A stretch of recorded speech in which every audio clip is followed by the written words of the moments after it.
How to access Lounge with Revolut. Hi everybody, welcome back to our channel. In today's guide video, I will guide you on how you can access Lounge with Revolut. So make sure to watch the video till the end.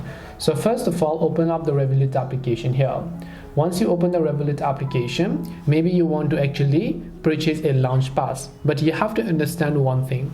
Lounge Passes can be purchased on the app, which means the Revolut app, and are only available to the Revolut Premium or the Revolut Metal users. So as long as you aren't a Premium or a Metal user and you are only a standard user, you will not be able to purchase Lounge Passes.